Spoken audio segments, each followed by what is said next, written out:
When I was elected in 2012, I was the first millennial elected to the California State Legislature and the only person here in the Capitol representing my generation. But today, I am proudly joined by 9 other millennials in the Assembly, as well as 1 millennial in the Senate. Like my colleagues standing here with me, I know firsthand the challenges and frustrations millennials face when we try to engage with our political system or our government. Millennials are deeply distrustful of politics and struggle to see government as an effective institution to create change. According to a 2014 study by Harvard University, 58% of millennials believe elected officials don't share their priorities, and 62% believe elected officials are motivated by selfish reasons.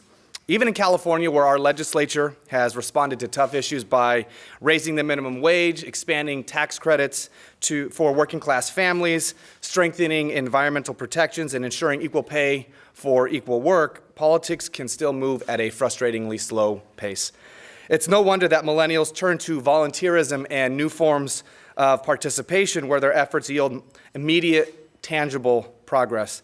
Our generation has been called many things: entitled, narcissistic, naive, but the members standing before you and the millions of millennials living in California, I believe, are better described by other words: selfless.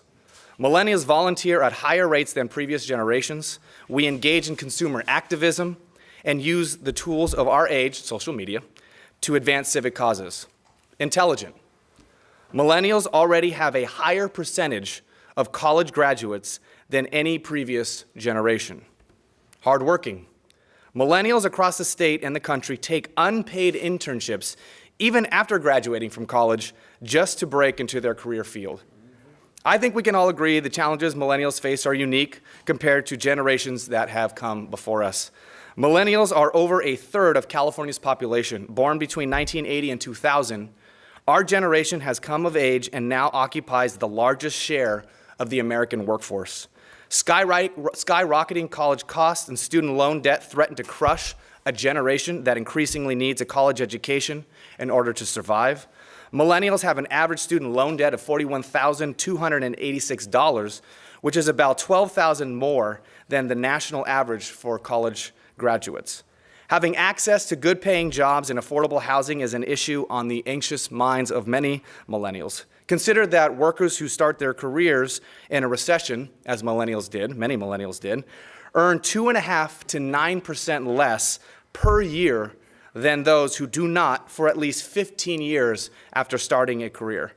Additionally, the median compensation for a 30-year-old today is below that of a 30-year-old in 2004 and roughly the same as a 30-year-old in 1984. Despite the facts that millennials are 50% more likely to have graduated from college and that the current economy is 70% more productive.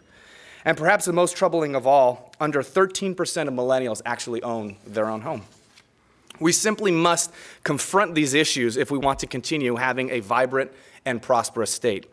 And in order to address these challenges, it is my honor to introduce and announce today the formation of the California Millennial Caucus. The caucus will meet millennials across the state, have conversations with them, and above all, listen to their concerns and the problems they face. Our primary goal is to learn from and engage with millennials on a personal level and to use those conversations to craft policies and that better address the problems facing and affecting our generation. We will host town halls and forums across the state.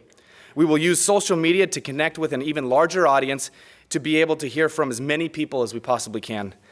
This bipartisan group of millennials is representative of this amazing generation and the diversity, and I am proud and incredibly proud to work with them to encourage more millennial involvement. Together, we hope that by starting respectful dialogue between our generation and our legislature, we can find workable solutions to our generation's toughest challenges.